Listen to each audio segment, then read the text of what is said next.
Let's look at Viva Amplify to create a campaign.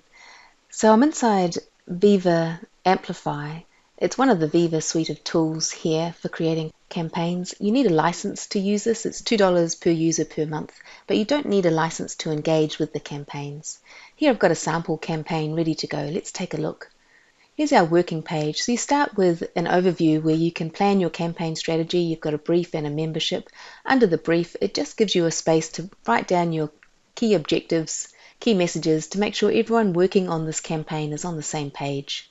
Now let's go to publications and look at how we create the actual publication which is being sent out. We're going to distribute it through Outlook, SharePoint and Teams, and then finally we'll be able to report on it and get the numbers and how successful this promotion has been.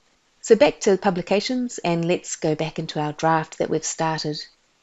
It's very much like a SharePoint site, and when we click on edit you'll see all of the web parts. So if you're used to building and working in SharePoint, this will look really familiar. I've created a really simple campaign. I've just got some text and an image, put some more simple text in. Here I've got 2 columns, an image, a YouTube video, and further down some more text and then a video recording that I created earlier. We'll save and close out of here.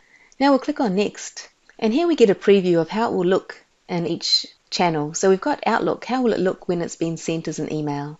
Great. SharePoint, this is how it will look on the site. You can see a banner across the top. It says this content will be formatted to match the style and theme of the current SharePoint site. And then finally Teams, we can post it to a channel. So of course we need to identify the audience for each of these things, and I've been in and chosen the email audience, the SharePoint site, and now I need to choose the Teams channel.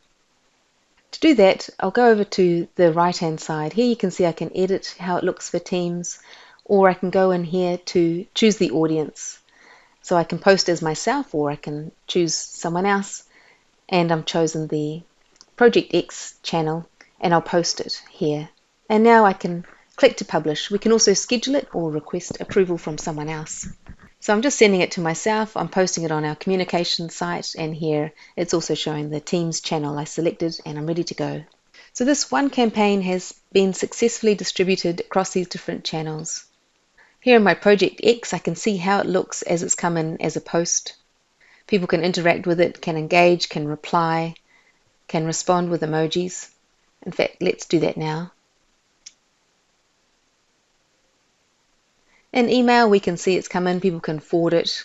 And finally, on the comms site in SharePoint, we can see here it's come in as news on that site.